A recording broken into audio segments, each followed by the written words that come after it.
They say walk in your truth and not in your shadows. They also tell you you're too much, making you feel like a burden, but they always want you to speak up for what isn't spoken. Unspoken truth, hiding behind an unspoken poet, unspoken stories, never get told by unspoken words.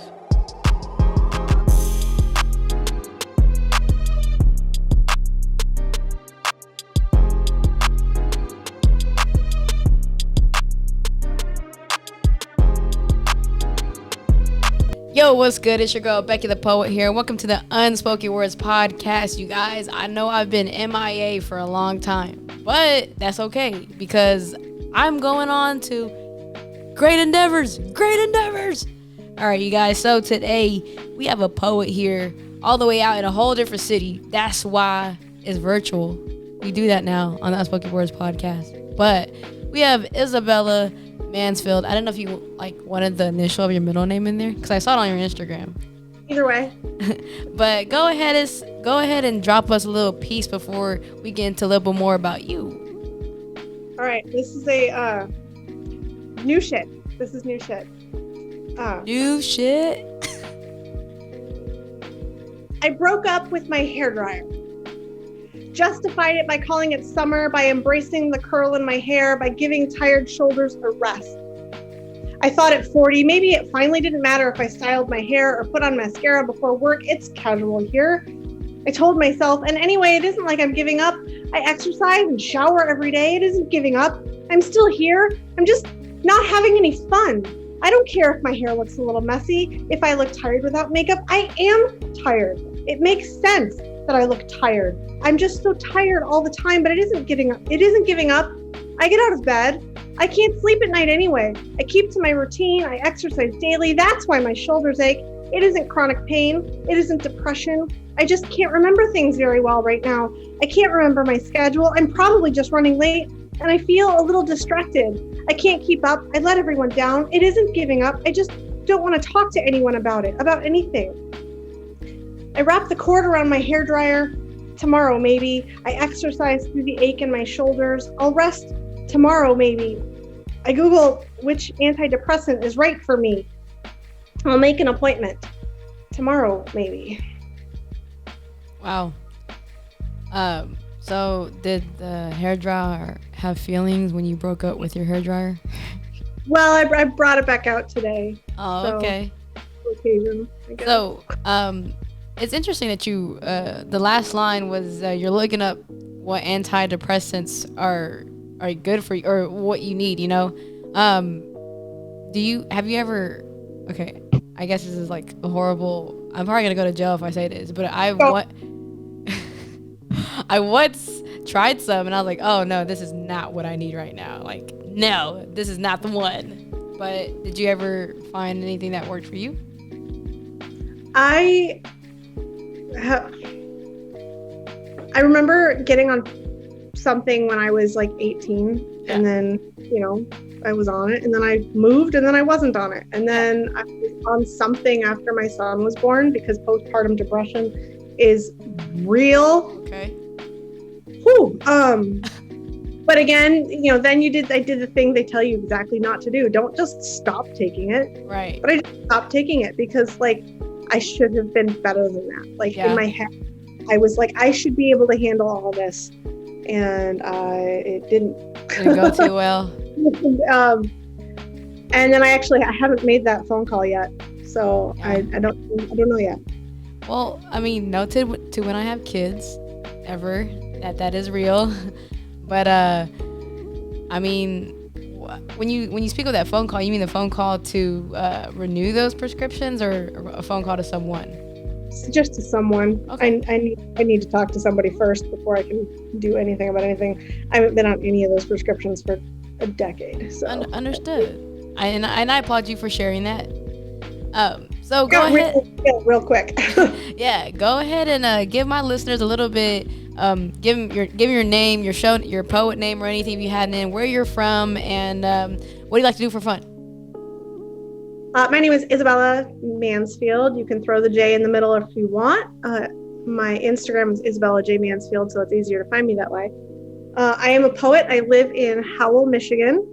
Okay. with my husband and our 10-and-a-half-year-old son. I thought you were going to say 10 kids, and I was like, oh. Good.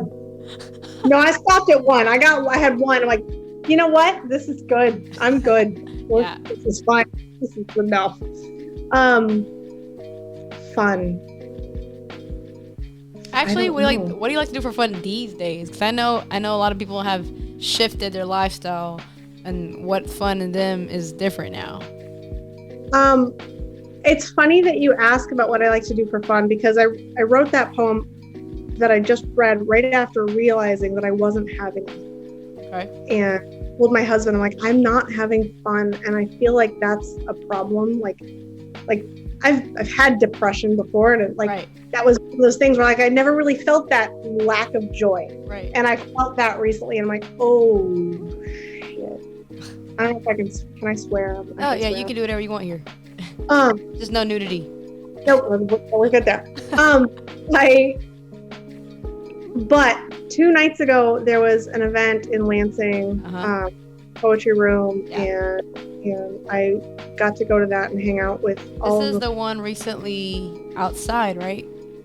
With Natasha T. Miller. Okay, yeah, I think I saw Instagrams of I'm gonna butcher his name.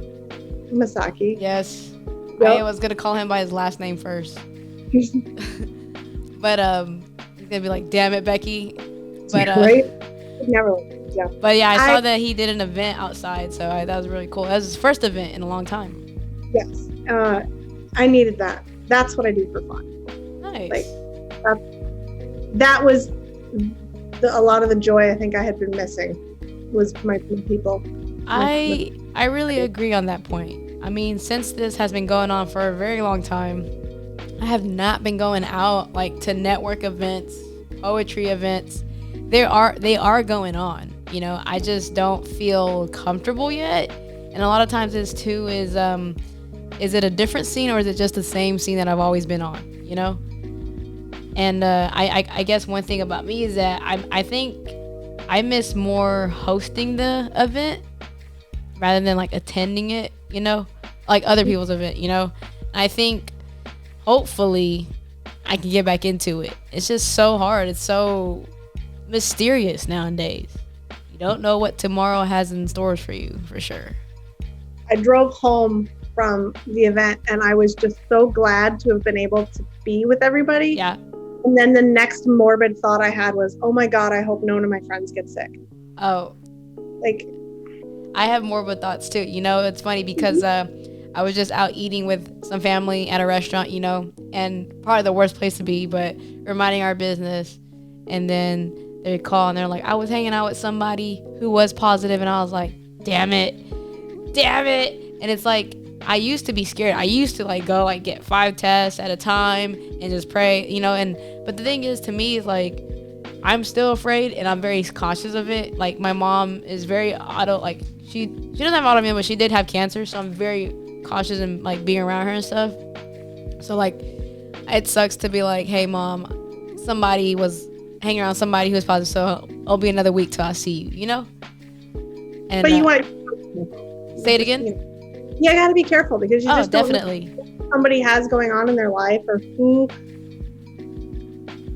you are putting at risk in their life. It's not just one person. Definitely. And then, you know, it's so bad because then, you know, you gotta think about all the things you did that week, or how many people you were around, and then when you notify them like, hey, I might be this, and then you notify them like, oh, just kidding, I'm negative. It's like so like inconveniencing people and very stressful. So before we get further into the topic, I like to start this episode, or every episode, with a positive affirmation. I'll give you some time to think about yours a little bit. You won't have too much time, literally less than a minute. But my positive affirmation for this week is I am doing my best. So that's all I got. What you got, Isabella? I don't know. I like that one. It's been stressful at work. You can use the same one too. It's all good. I am enough. I like that one too. I think as artists, or as human beings in general, we fail to, I guess, realize that we are worth so much more than what we think we are worth. And of course, we are we are our worst critics ever. We like beat ourselves down. And going into emotions and stuff, how have you been feeling lately this week? This week is an improvement on the week before. Good. I like that. The piece that I started with, I wrote that about a week and a half ago, and found myself just not okay. Okay. I told my husband, I'm like, I'm just not in a good headspace, and I don't know what's going on, and everything was heavy. Yeah. And I feel like it's coming back up a little bit. Yeah. Maybe if only for the reason that I let somebody know, like, hey, I am not okay right now. Yeah. But I am trying. Nice. And do you talk to somebody like when you're not like okay? Not generally. I am a bottler. I write through it more than anything when writer's block isn't getting in the way, but I typically will write through whatever hurts. Yeah. Do you fall into any bad habits or bad routines? Ooh. Sometimes. I don't sleep very well the last few months anyway, and so I get into I'm not sleeping very well, and then I stop eating very well and trying to survive on coffee and coffee. I totally agree on the coffee aspect. It sounds bad, but I drink lots of coffee when I'm at work, and I jokingly say this though. Somebody's gonna listen to this and be like, damn it, she has a problem. But I jokingly say this. I drink coffee because I can't drink alcohol at work. but it hit, and I drink it black too, so it hits different. So it's like, damn, I got some hair on my chest. Yeah. But no, I understand about just pushing through the caffeine because I enjoy the adrenaline rush I get, and I know people are like, the whole like being hyper is like so like it's fake. It's you're just but honestly, like I get amped up by my surroundings.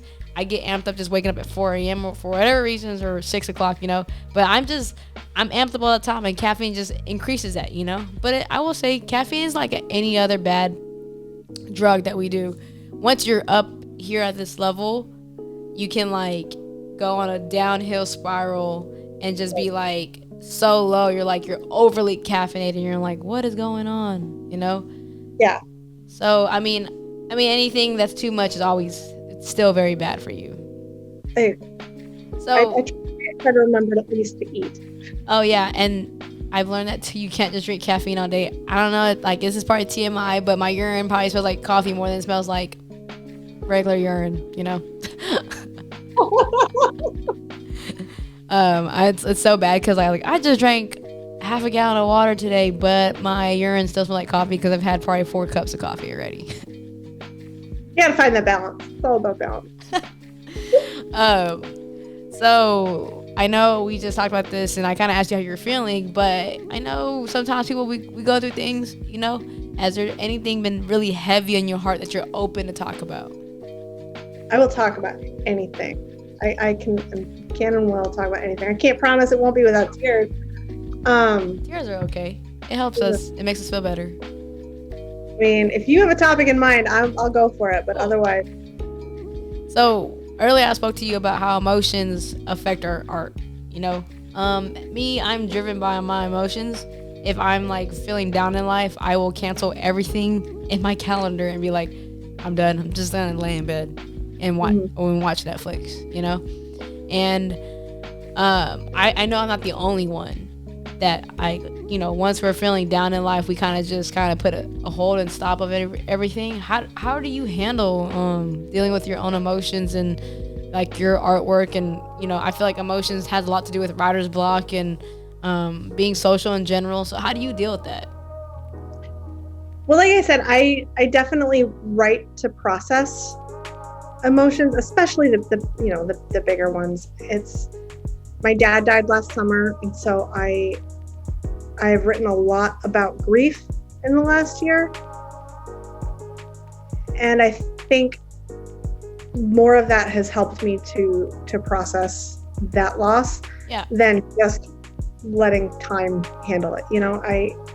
I don't know how I'm feeling until I put it down on paper. And I totally understand. I think when I dropped my last poetry EP, it was very sad. Sometimes it sucks because I love my own art, so I bought my EP off of Apple Music. So when I plug my car into my phone in my car, it automatically plays it, And so I laugh because I'm like, damn, I was so depressed. But people who listen to it, like I always tell, I was like, if you're gonna listen to it, make sure you're not in a happy space. Because I'm just gonna put you down into your you're gonna be thinking about things deeper. But I will say, I agree that I express my emotions more when I'm writing poetry. And sometimes I look back and I read it like, damn, I'm very angry, or damn, I'm very sad, and I didn't realize that I was feeling so intense in those emotions. What I think is fantastic about art as well is that what I'm feeling when I write something may not be how you interpret it. And I feel blessed as a poet to have been able to write something and share something. And I know where I'm coming from with it, but then somebody comes up to me and says, that really hit me hard because of this feeling. And I felt so connected to it in this way. And I'm like, wow, that's not even a little bit where I was at when I wrote it. Yeah. But giving it to someone, whether it's speaking it out loud on stage or putting it in a book, it makes it yours. And it's mine, it's yours too.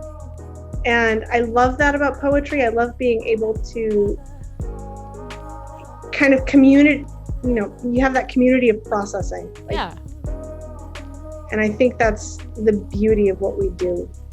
I think poets, it's very hard for people to express their emotions in general. I think we're so used to social media putting it out there like, if you express yourself, you're soft, or if you express yourself, you're gonna become a burden to people's life, And I've honestly been truly and wholeheartedly transparent about everything that I've been going through in my life, And I have no shame for ever posting too much of my family members who have passed. I have no shame of anything at all, because at the end of the day, that's just how we grieve. That's how I grieve. That's how I go through things. I will talk about it every time I'm a little bit tipsy, just because I think in general in our family, in our different cultures and just different family lifestyles, is that we aren't able to express our full emotions, And I was telling somebody, one of my friends, how I don't want to be almost 40 or 50 years old depressed in my feelings. I've talked to a few of my family members who their parents are depressed and they can't do anything about it, because they have so much regret, or family members who are passed away and they don't know how to be with their emotions. And I'm not gonna say therapy's for everybody, but therapy has helped me a lot. I think if it wasn't for therapy, I probably would still be at square one and not moving on to different levels in life. Right. I think therapy is incredible.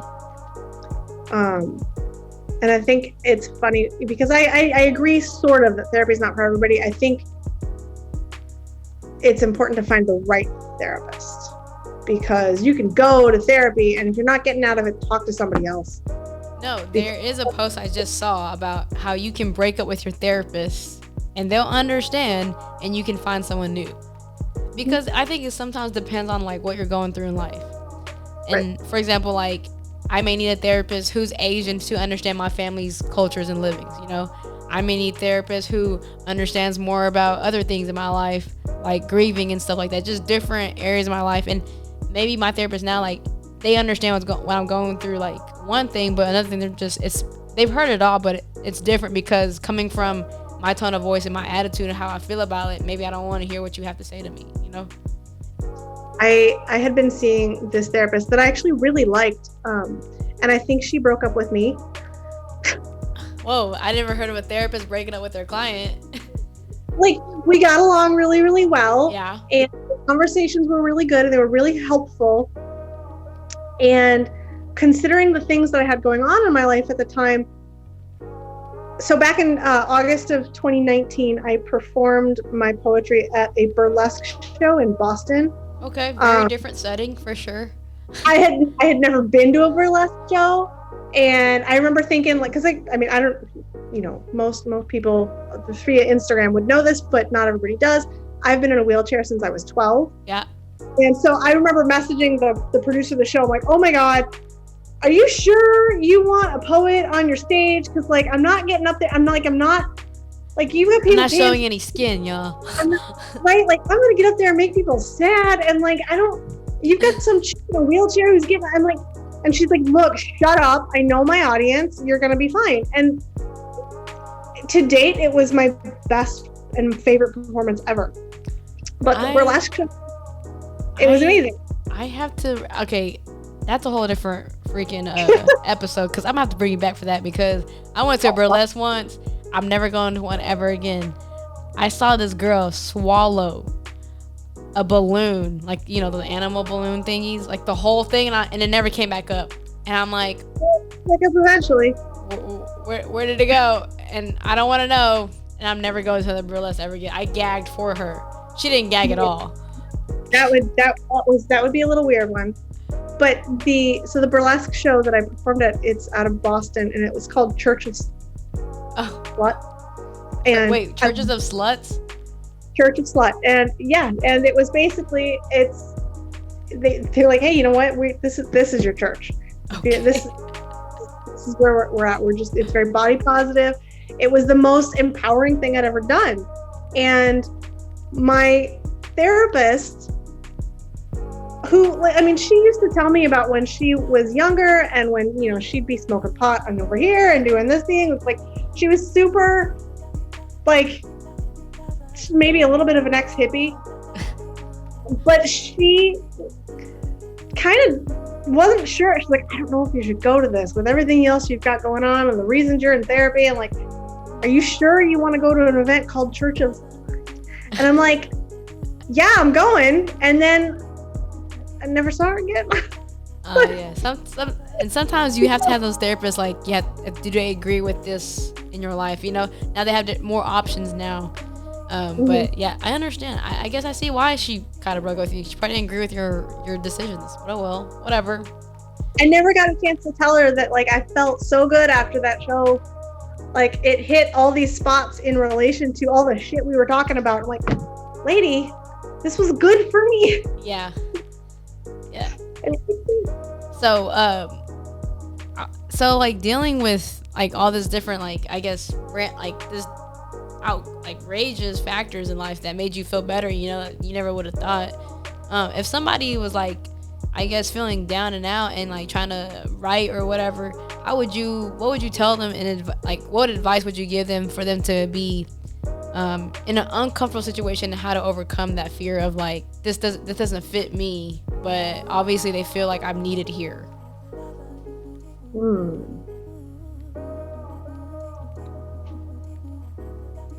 I have shared enough of my feelings with my poetry that occasionally I find my friends starting to write too, who might not be inherently, typical writer. Like, they don't typically write their feelings out, but all of a sudden they are. And I always encourage them, like, hey, it doesn't have to be a poem. Get a journal, get a notebook, get something. But putting your feelings on paper, for me, is a big deal.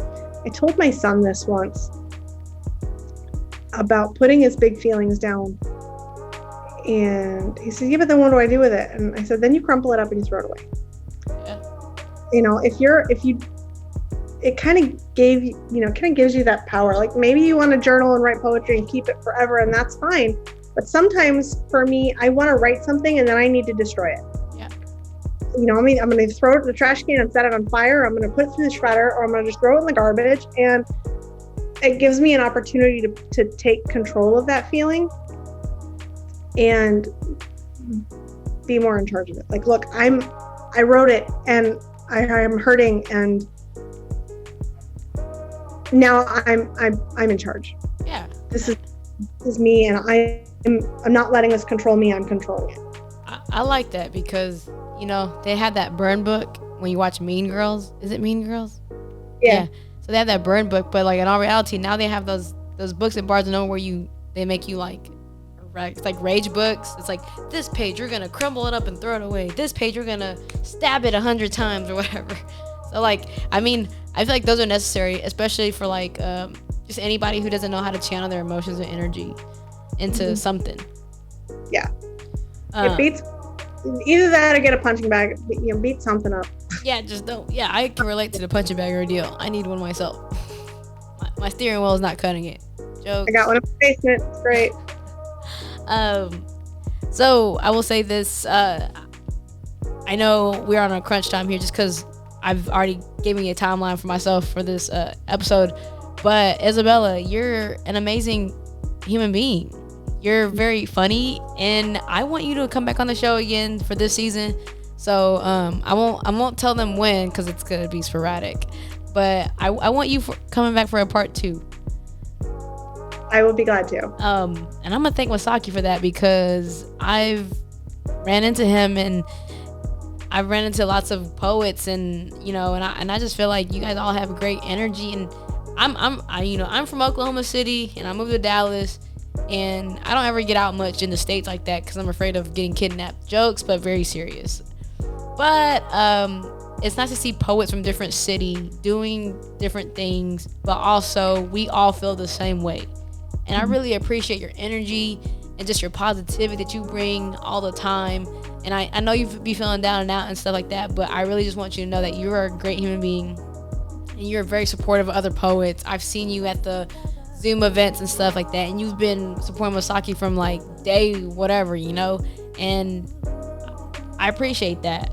Before we close off this episode, I want you to tell your listeners or my listeners or yourself something positive, a joke that's gonna get them through the week or anything like that. Oh boy, no pressure with that. I guess I just want to speak to what you just said though. To that is that I think it's important that we show up for our friends, and I think you don't know what kind of impact that's going to have on their life. And a lot of the success that I have had with my poetry, I wouldn't have without the community of poets that I met in Lansing through Masaki. And I think it's important you show up for your friends because we all need to be here for each other. And I'm here for everybody as much as I can be. Even when I hurt, I've got to be here for my friends because I would hope that they're here for me. And Isabella, I feel like, I'm not gonna lie to you, you're a genuine person, and I feel like anybody who runs into your life will always be there for you. So, and I appreciate that, and I appreciate knowing you, but I'm serious. There's gonna be a part 2. It's gonna happen within the next month. So be ready. You got it. Yeah. I'm ready. And then, all right, you guys, so we have Isabella J Mansfield. Go ahead and follow her on Instagram, and I want you to go ahead and give your social media one more time so I don't get it wrong. You got it right. It's just at Isabella J Mansfield. You can find me on Facebook or Instagram. I have a Twitter. I don't use it, so no worries there. Don't use it. All right, you guys. So there you have it. I will drop a link of anything that Isabella is selling, merch or whatnot, and everything in the bio on the YouTube. If you are listening to this on any music platform, share this with somebody. And just follow our Instagram because we're very entertaining people. Just want to let you know that. If you haven't yet, please subscribe to my YouTube at Becky the Poet. And then follow me on Instagram, Becky the Poet, and the podcast, Unspoken Words Podcast. All right, you guys. Love y'all.